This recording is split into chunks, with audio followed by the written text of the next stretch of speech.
pieces, t-shirts, custom designs, and then in our workshop back here, you could make anything from your front door to designing a rocking chair if you wanted to. Anything that you can dream of. And we've got students and teachers who are coming in learning how to incorporate the maker mindset into their classroom and thinking about today's challenges in the world and problems that aren't even identified yet, but starting to build on the tools to get hands-on and how to critically think about those problems and start to solve them, and how we might even make a better world just through getting hands-on again.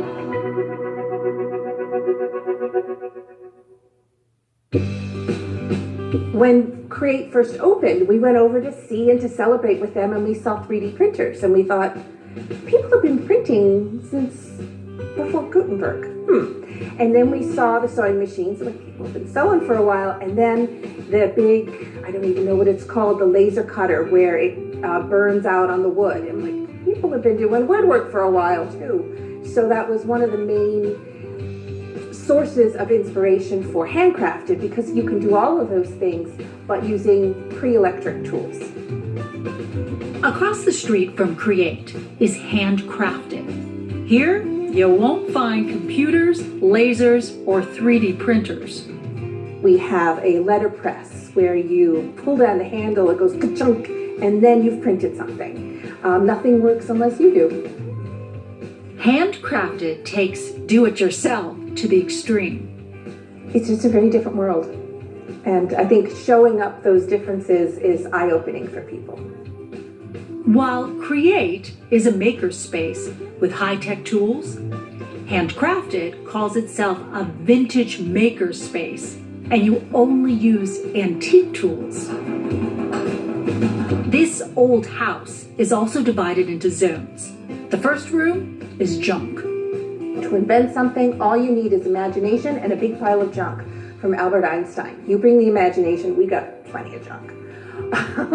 And so the idea is to inspire some creativity in people who were trained in school to never make mistakes, always follow the rules. And let's break a couple rules, let's experiment. And if it doesn't turn out, that's okay, because you're just practicing and playing. Then you have fiber.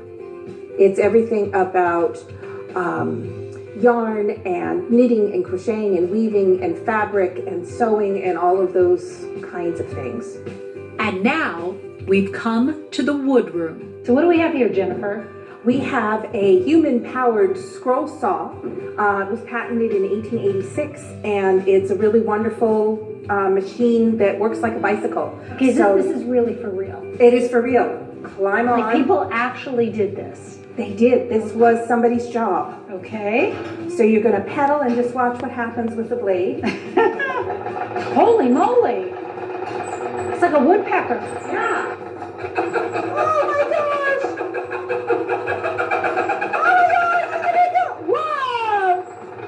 That was great! Congratulations. Fantastic. This is so much better than a knife or a saw. Now onto something I'm a little more familiar with. So I want to know, when someone comes in here, who is most